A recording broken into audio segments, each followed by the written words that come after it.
السلام عليكم ورحمة الله وبركاته. إن الحمد لله نحمده ونستعينه ونستغفره ونؤمن به ونتوكل عليه ونعوذ بالله من شرور أنفسنا ومن سيئات أعمالنا. من يهده الله فلا مضل له ومن يضلل فلا هادي له. وأشهد أن لا إله إلا الله وحده لا شريك له وأشهد أن محمدا عبده ورسوله أما بعد. اللهم صل على محمد وعلى آل محمد كما صليت على إبراهيم وعلى آل إبراهيم إنك حميد مجيد. اللهم بارك على محمد وعلى آل محمد كما باركت على إبراهيم وعلى آل إبراهيم إنك حميد مجيد. قال الله تعالى في محكم تنزيله العظيم والفرقان المجيد: أعوذ بالله من الشيطان الرجيم. بسم الله الرحمن الرحيم. يا أيها الناس اتقوا ربكم الذي خلقكم من نفس واحدة وخلق منها زوجها وبث منهما رجالا كثيرا ونساء واتقوا الله الذي تساءلون به والأرحام إن الله كان عليكم رقيبا. وقال أيضا: يا أيها الذين آمنوا اتقوا الله حق تقاته ولا تموتن إلا وأنتم مسلمون.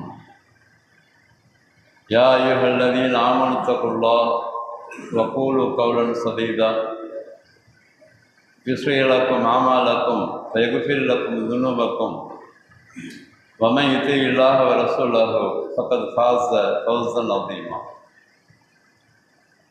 قال نبينا صلى الله عليه وسلم: قل آمنت بالله ثم استقم.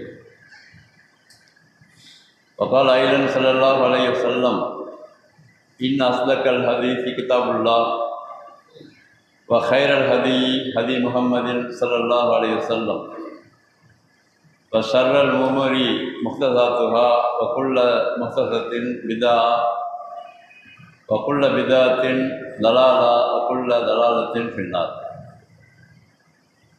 அளவற்ற அருளாளனும் நிகரற்ற அன்புடையவனுமாகிய அல்லாஹுவின் பெயர் போற்றி ஆரம்பம் செய்கிறேன். சாந்தியும் சமாதானமும் கருணையும் நம் உயிரினும் மேலான ரசூலுல்லாஹி ஸல்லல்லாஹு அலைஹி வஸல்லம் அவர்கள் மீதும் அவர்களுடைய தோழர்கள் குடும்பத்தார்கள் அனைவர்கள் மீதும் ஏற்பட வேண்டும். ஜும்மாவுடைய முபாரக்கான நாளில் சரியான நேரத்தில் வந்து அமர்ந்து முழுமையான கூலியை பெறுவதற்காக காத்திருக்கக்கூடிய நம் அனைவர் மீதும் அல்லாஹுவின் சாந்தியும் சமாதானமும் கருணையும் என்றென்றும் ஏற்பட வேண்டும் என்ற துவாவோடு இந்த ஜும்மாவுடைய முதல் உரையை ஆரம்பம் செய்கிறேன். கண்ணியமிக்க எல்லாம் அல்ல அல்லாஹ் சுப்ஹானஹு வ தஆலாவின் நல்லடியார்களே, சகோதரர்களே, சகோதரிகளே, அல்லாஹ்வுடைய கிருபையால் இந்த உலகத்தில் வழிகேடுகள் எவ்வளவுதான் நிறைந்திருந்தாலும்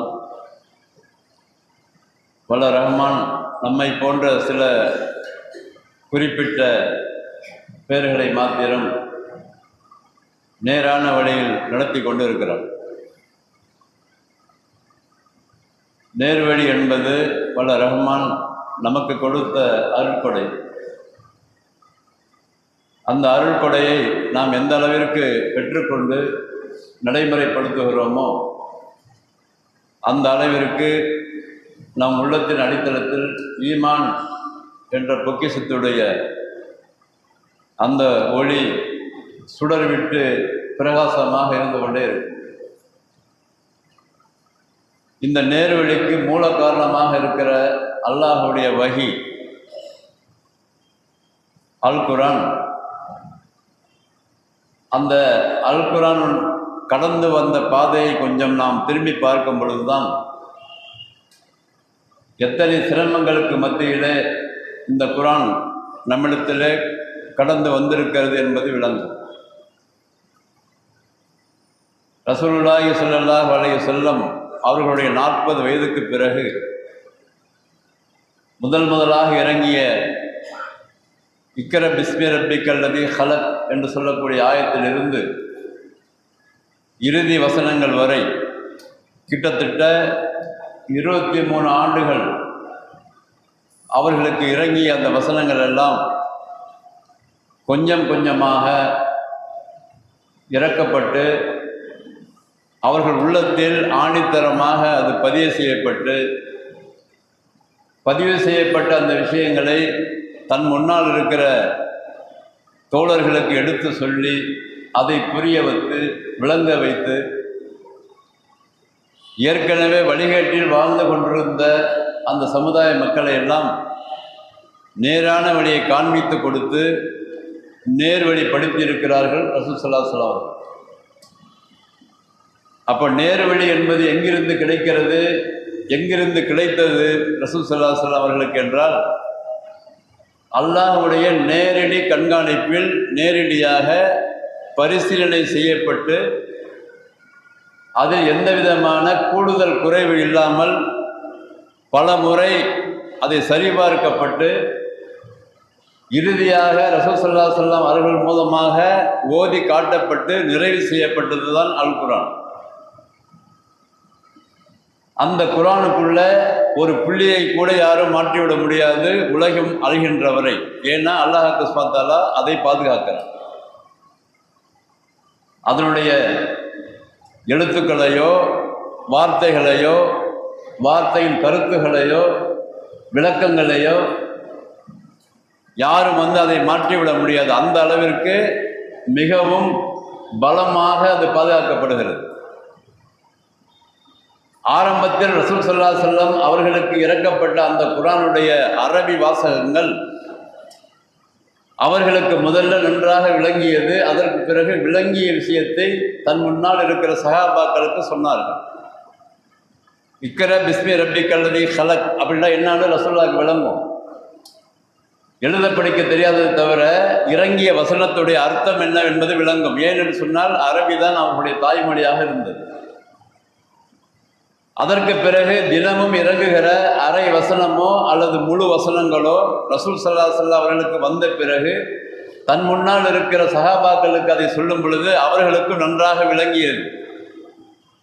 ஏன் விளங்கியது என்றால், இறக்கப்பட்ட அந்த மொழி அவர்களுடைய தாய்மொழியாக இருந்தது.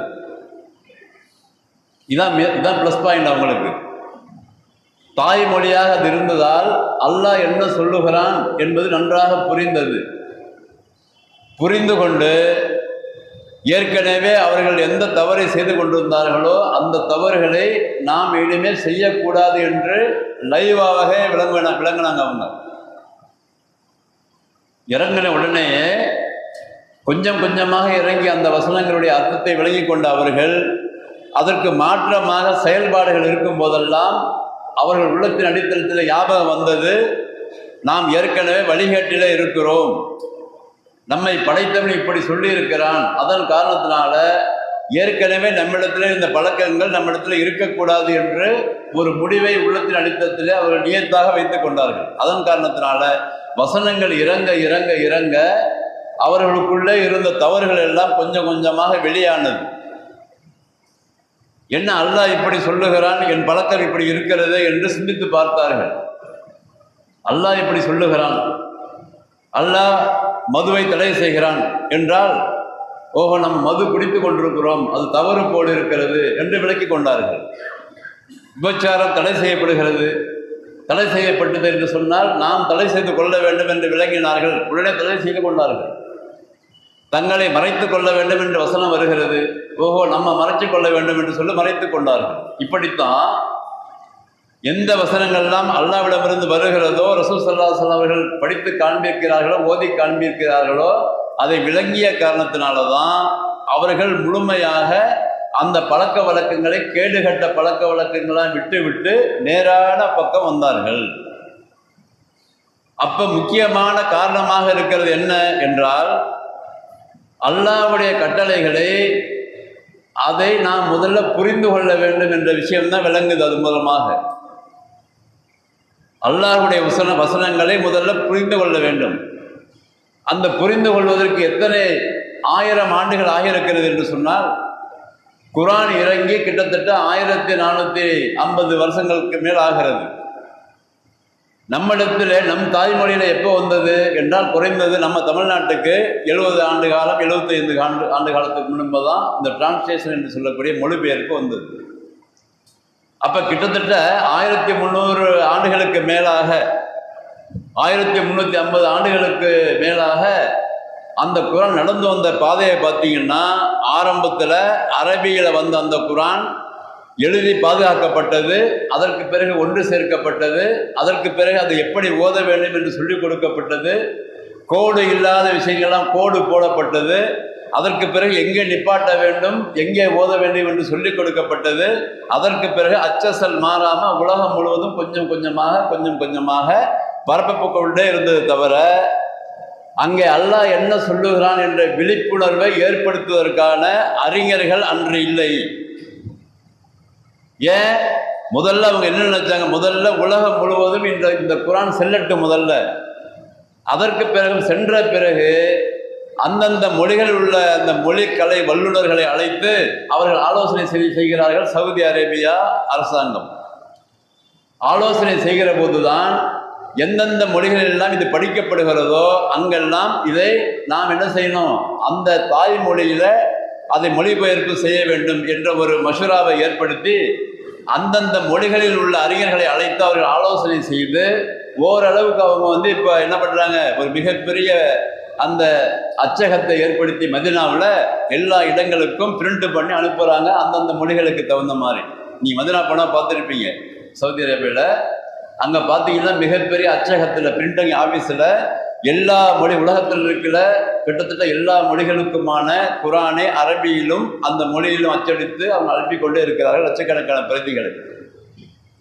சரி, அப்போ காலமாக அந்தந்த மொழிகளில் இந்த குர்ஆன் எப்படி பயன்படுத்தப்பட்டது என்று சொன்னால், அதை அப்படியே என்ன செய்யணும், அதை முதல்ல அரபியை நம்ம ஆபாலாம் கற்றுக்கொள்ள வேண்டும், அதற்கு பிறகு எப்படி வாசிப்பது என்று கற்றுக்கொள்ள வேண்டும், அதற்கு பிறகு எங்கே நிப்பாட்டுவது என்று கற்றுக்கொள்ள வேண்டும், அதற்கு பிறகு தஜ்வீது என்று சொல்லக்கூடிய விஷயங்களை கற்றுக்கொள்ள வேண்டும், அதை கரெக்டாக ஓத வேண்டும் என்றெல்லாம் பரப்பப்பட்டதை தவிர அதை அல்லாஹ் என்ன சொல்லுகிறான் என்பதை விளங்க முற்பட்ட அறிஞர்கள் மிக மிக மிக ரொம்ப குறைவு. இப்பொழுதும் அப்படித்தான்.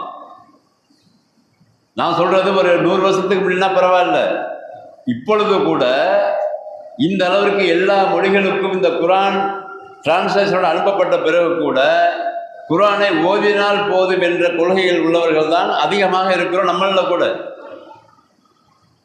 அதாவது குர்ஆனையும் ஹதீஸையும் பின்பற்றக்கூடிய நம்மளில் கூட குறைஞ்சபட்சம் நம்ம என்ன செய்வோம், காலையில் யாசின் சூரா ஓதணும், சாயங்காலம் ஆச்சுன்னா முல்கு சூரா ஓதணும், ஜும்மா ஆச்சுன்னா காபா சூரா ஓதணும், இப்படி நம்ம ஒரு வச்சுருப்போம், ஒரு ப்ரோக்ராம் வச்சுருப்போம்.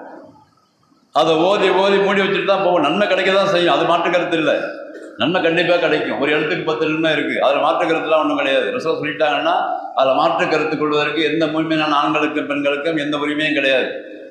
நான் என்ன சொல்லுகிறேன் என்று சொன்னால், நாம் ஓதிய விஷயம் என்ன என்பதை விளங்கினால் தானே அல்லாஹ் நமக்கு என்ன சொல்லுகிறான் என்பதை விளங்கும் என்று ஒரு கேள்வியை நான் முன்வைக்கிறேன்.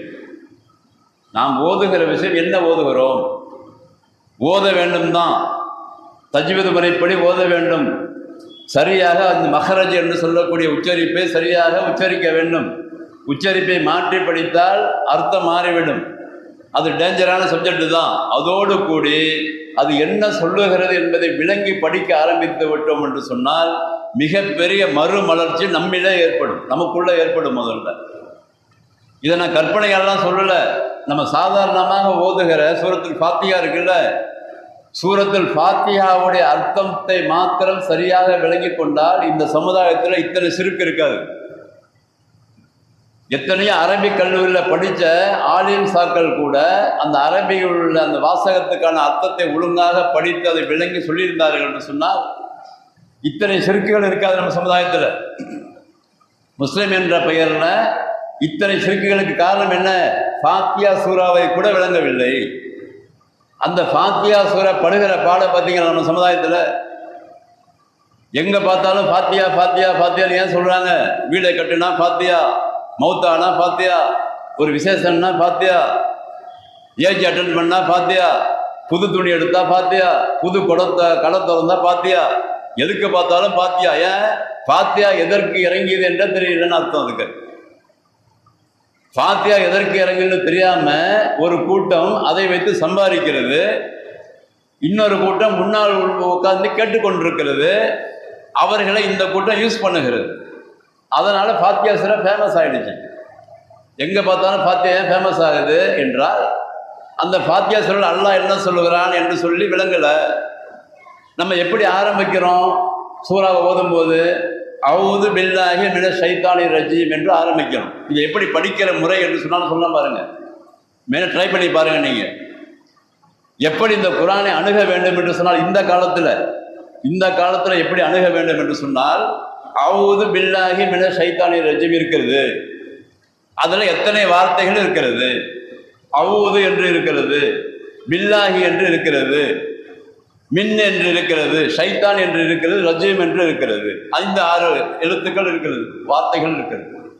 ஒவ்வொரு வார்த்தையாக தனியாக எடுத்து இது என்ன சொல்லுகிறது என்பதை முதல்ல படிச்சாகணும். நம்ம இதை படிக்கிறதுக்கு இன்னைக்கு அரபி மதரசா போகணுமா, 7 வருஷம் போகணுமா, அப்படி அல்லாஹ் வச்சிருக்காங்க. இன்னைக்கு டெக்னாலஜி கிடையாது. அந்த குரான் நடந்து வந்த பாதையை பார்த்தீங்கன்னா, அன்றைக்கு அவங்களுக்கு கிடைத்த பொருள் மீது எழுதி வைத்தார்கள், மட்டைகளிலும் எலும்புகளிலும் எழுதி வைத்தார்கள். அதற்கு பிறகு அது சரிபார்க்கப்பட்டு ஒன்றிணைக்கப்பட்டது. அவர்கள் காலத்துக்கு தகுந்த மாதிரி அது ஒரே பிரதியாக ஆக்கப்பட்டு எல்லா இடங்களுக்கும் பரப்பப்பட்டிருக்கிறது. அப்படி வளர்ச்சி பெற்று இன்றைக்கு பார்த்தீங்கன்னா, நீங்கள் செல்போனில் எடுத்து ஒரு குரான் டவுன்லோட் பண்ணிட்டீங்கன்னா நிறைய டெக்னாலஜிஸை பயன்படுத்தி இருக்கிறாங்க குரானுக்குள்ள.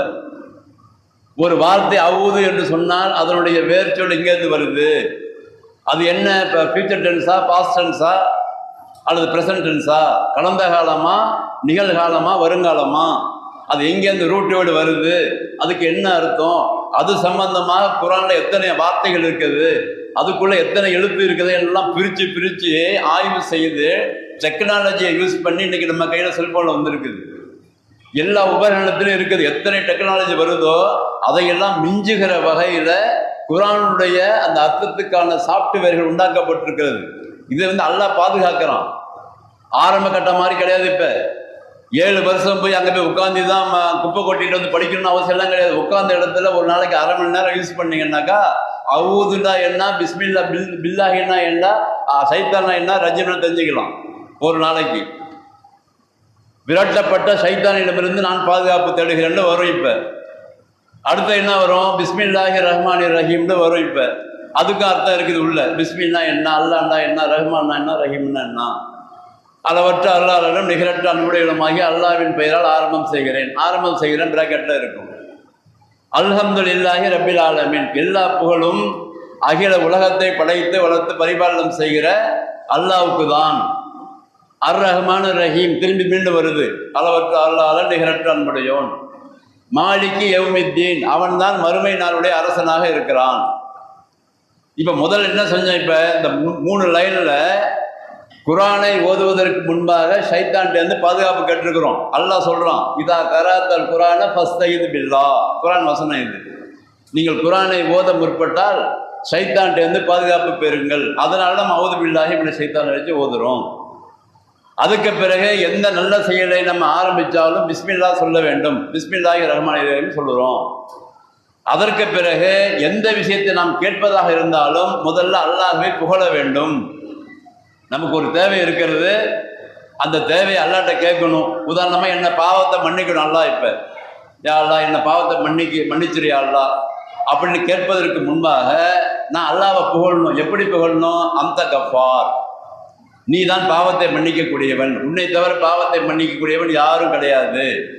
வம யக்ஃபிரு துனூப இல்லல்லா, அல்லாஹ் கேட்குறான், எவன்டா அவங்க பாவத்தை என்ன தவிர மன்னிக்கிறவன்? இப்படி தான் அர்த்தம் அதுக்கு. உங்களுடைய பாவத்தை மன்னிப்பவன் என்னை தவிர யாருன்னு கேட்கிறான். அதனால் இந்த வார்த்தை சொல்லி, யாரில் நீ தான் மன்னிக்கக்கூடியவன் அந்த கஃபார், அதனால நான் உன்கிட்ட பாவம் அஸ்தக்ஃபிருல்லாஹ் என்னை மன்னிச்சிரு. இதுதான் ப்ரொசீஜர் நம்மளுக்கு. அந்த ப்ரொசீஜர் தான் ஃபாத்திஹா சூராவில் பயன்படுத்தப்பட்டிருக்குது. முதல்ல புகழ்றான் அல்லாஹ்வை. அல்ஹம்துலில்லாஹ், எல்லா புகழும் உனக்கு தான். எதுக்காக எல்லா புகழும்? நீ தான் அளவற்ற அருளாளன், நிகரற்ற அன்புடையவனாக இருக்கிறாய், அதனால தான் உனக்கு அந்த புகழ்.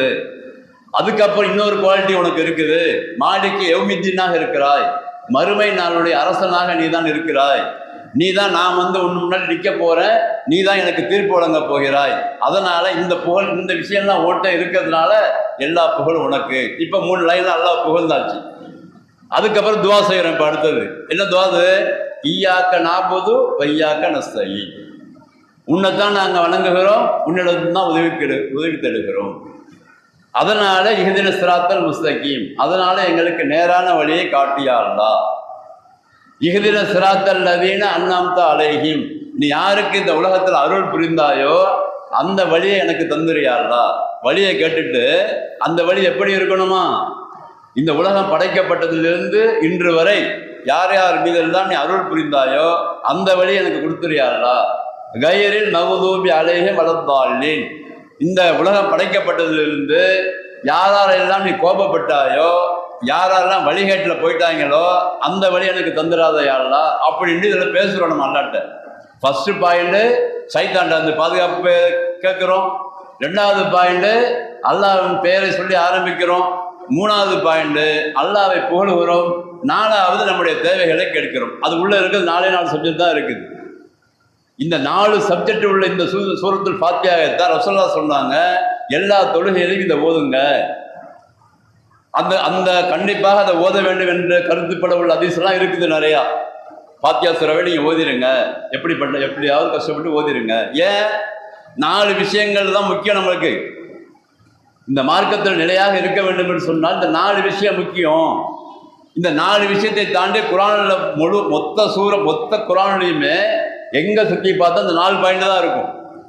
ஒன்று, சைத்தான்ட வந்து பாதுகாப்பு தேடி இருப்போம், அல்லாஹ்வுடைய பேரை சொல்லி ஆரம்பிச்சிருப்போம், அல்லாஹ்வை புகழ்ந்திருப்போம், அல்லாஹ்ட்ட துவா செஞ்சிருப்போம், வழிகாடுகள் யாருன்னு சொல்லியிருப்பான் அல்லாஹ். அதுக்கப்புறம் அல்லாஹ் யார் மீது கோபப்பட்டான் என்ற வரலாறுலாம் அல்லாஹ் சொல்லியிருப்பான் குர்ஆனில். அதனால தான் இந்த 7 ஆயத்துகள் என்பது திரும்ப திரும்ப ஓதக்கூடிய ஒரு வசனம். இதனுடைய கருத்துக்கள் தான் குர்ஆன் முழுவதுமே இருக்கிறது. அதனால தான் இதுக்கு பேர் உம்முல் கிதாபு அப்படின்னு சொன்னாங்க. அதுக்கு பிறகு சொன்னாங்க, இந்த ஃபாத்தியா சூராக்குள்ள ஒரு மருந்தும் இருக்குது, சிவா இருக்குது.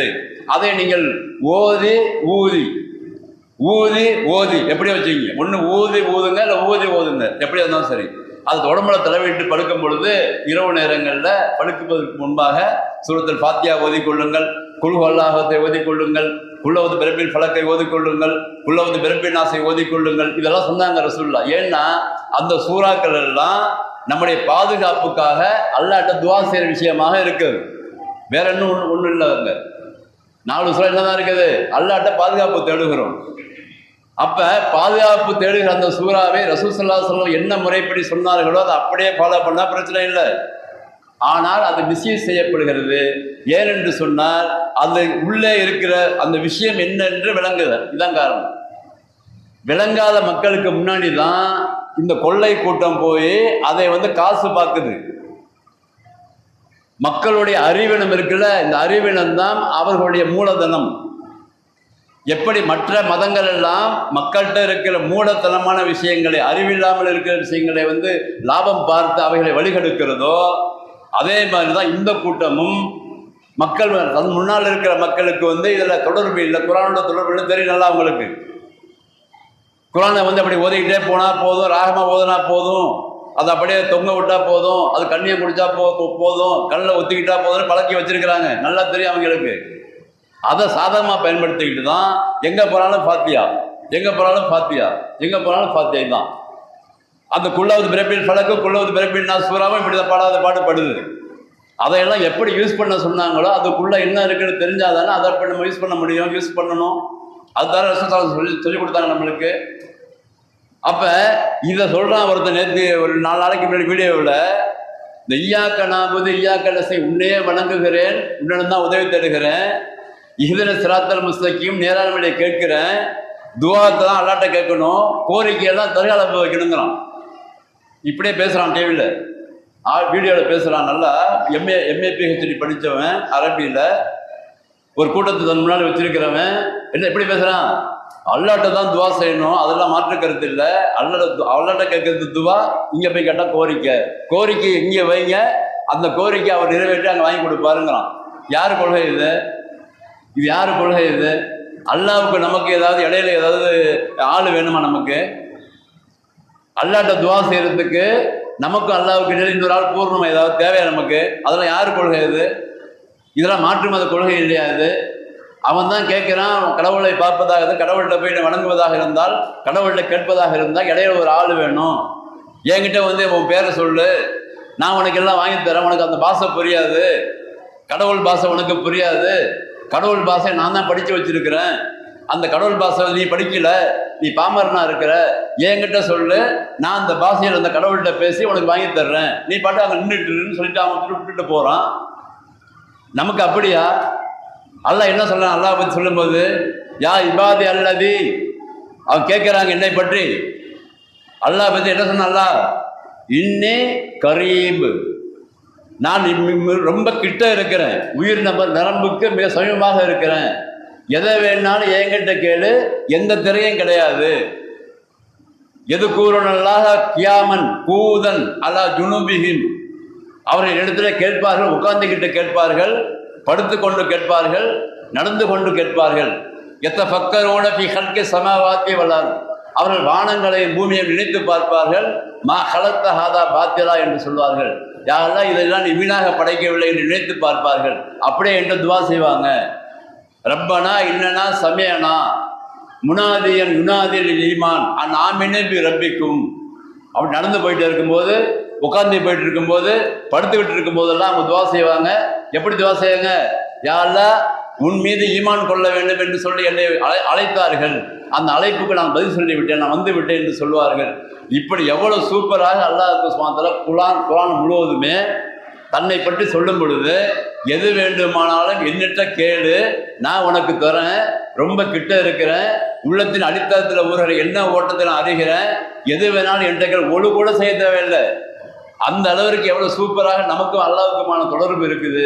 இவன் சொல்கிறான், கோரிக்கை அங்கே வை, அங்கே துவாவை இங்கே வைங்கிறான். அப்போ எந்த அளவிற்கு மடத்தனமாக மக்களை விளங்கியிருப்பான்னு பார்த்துங்க.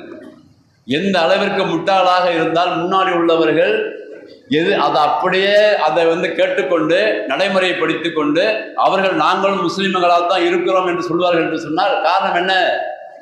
அந்த விஷயத்தை அப்படியே டிவைட் பண்ணி விட்டு அவருடைய கொள்கைக்காக ஒரு கூட்டத்தை உருவாக்கி அதன் மூலமாக சமுதாயத்தை கட்டமைத்து கொண்டு தனக்குள்ள அரசாங்கத்தை, ராஜ்யத்தை ஏற்படுத்தி கொண்டு வாழ்கிற கூட்டம் இருக்கிறது. அதிலிருந்து முற்றிலுமாக நம்மை எல்லாம் காப்பாற்றி இருக்கிறோம். நல்லா ஞாபகம் வச்சுக்கோங்க. இன்னும் கொஞ்சம் நம்ம முயற்சி பண்ணணும். இதில் குர்ஆனையும் ஹதீஸையும் பின்பற்றக்கூடிய கூட்டமாக இருக்கிற நாம் இன்னும் கொஞ்சம் முயற்சி பண்ணி, இன்னும் கொஞ்சம் டீப்பாக இறங்கி, சின்ன சின்ன சூறாக்களுக்கு, குறிப்பாக இந்த குல்லவது பிரபில் பழக்கு, குல்லவது பிரபில் நாசு, அது மாதிரி ஆயத்தில் குர்சி போன்ற 4-5 சூறாக்களுக்கு பார்த்து அர்த்தம் தெரிஞ்சாலே போதும், மிகப்பெரிய மாற்றம் உள்ளத்தில் ஏற்படும்.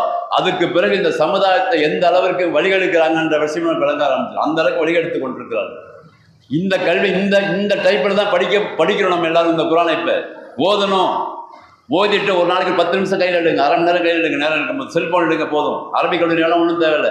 அந்த அளவுக்கு இன்னைக்கு இந்த டெக்னாலஜி வளர்ந்துருக்குது, எல்லாமே உங்களுக்கு வந்திருக்குது. கிளிக் பண்ணால் போதும், 2வது அத்தியாயம் 10வது வசனம் டைப் பண்ணி அடிச்சு விட்டிங்கன்னா வந்துடும். ஒன்று டிரான்ஸ்லேஷன் அடிச்சுன்னா ஃபுல்லாக வந்துடும். தமிழ் வேணுமா, இங்கிலீஷ் வேணுமா, உலகத்தில் உள்ள மொழி வேணுமா, அந்த அளவுக்கு அல்லாஹ் சுப்ஹானஹு வ தஆலா இந்த சமுதாயத்துக்கு கல்வியை பரவலாக ஆக்கி தெரிந்து கொள்வதற்கான வாய்ப்பை வைத்திருக்கிறான். நாம் அதுக்கு சரியான நேரத்தை கொடுத்து படிக்க முற்படவில்லை. அதனால் படித்தவர்கள் என்று சொல்லிக் கொள்பவர்கள் ஏமாற்றி கொண்டிருக்கிறார்கள். அந்த ஏமாற்றத்திலிருந்து முழுமையாக இந்த சமுதாயத்தை காப்பாற்ற வேண்டுமானால் இந்த மாதிரி டைப்பில் தாவா செய்ய கடமைப்பட்டிருக்கிறோம். நம்ம ஒவ்வொரு காலகட்டத்துக்கு தகுந்த மாதிரி நம்ம தாவா செய்யணும். ஞாபகம் வச்சுங்க. டெக்னாலஜி இப்போ ஏவன் டெக்னாலஜி வரப்போகுது. அங்கே உட்காந்துட்டு அங்கே நீ அதை பற்றி பேசிட்டு இருக்க முடியாது. ஏவன் டெக்னாலஜி என்னன்னு உனக்கு தெரியணும்.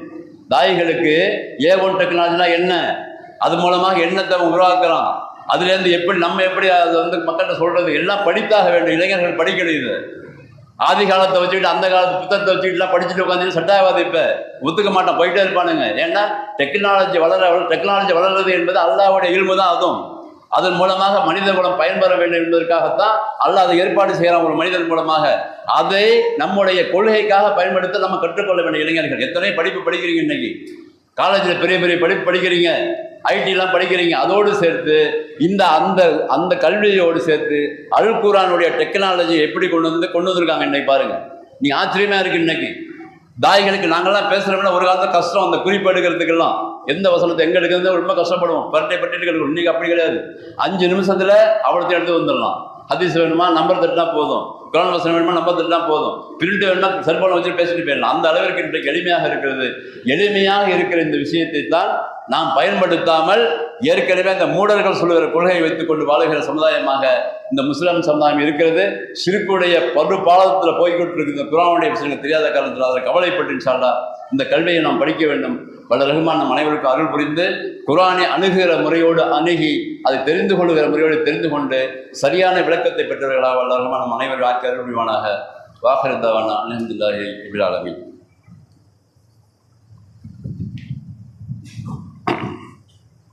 அல்ஹம்துலில்லாஹி ரப்பில் ஆலமீன் வலாகிபத்துல் முத்தகீன் வஸ்ஸலாத்து வஸ்ஸலாமு அலா ரசூலில்லாஹி ஸல்லல்லாஹு அலைஹி வஸல்லம் வ ஆலிஹி வஸஹ்பிஹி அஜ்மாயின். அம்மா பஅத். என்னுடைய முதல் முறையில் அல் குர்ஆனை ஓதுகிற முறை, மஹரஜ் வெளிப்படுத்துகிற முறை, தஜ்வீத் என்று சொல்லக்கூடிய ஓதுகிற முறை, அதோடு சேர்த்து தாய்மொழியில் பரவலாக இன்று கிடைத்து கொண்டிருக்கிற அந்த விஷயங்களெல்லாம் வார்த்தைக்கு வார்த்தை அர்த்தத்தை படித்து நாம் ஓதுகிற எந்த சூறாவை ஓதினாலும் கொஞ்சம் நிதானமாக நிதானமாக அது என்ன அல்லாஹ் சொல்லுகிறான் என்று விளங்கி பார்க்க வேண்டும். அப்படி விளங்கி பார்த்து கொண்டே இருக்கும்போது சமுதாயத்தில் நடக்கிற ஷிர்கான காரியங்களுக்கான காரணம் என்னவென்பது விளங்கிவிடும். இந்த கல்வியை நாமும் நம்முடைய குடும்பத்தினர்கள் படித்து சரியான கொள்கை பக்கம் இருக்க வேண்டும் என்ற ஒரு விஷயத்தை மாத்திரம் சொல்லியிருக்கிறேன். அந்த விஷயத்தில் சரியாக கவனத்தை செலுத்தி படித்து நானும் நீங்களும் சரியான பாதைக்கு செல்ல வேண்டும் என்று துவா செய்வனாக நெவரை முடிக்கிறேன். வாக்குறுதி இருக்கிறார்கள்.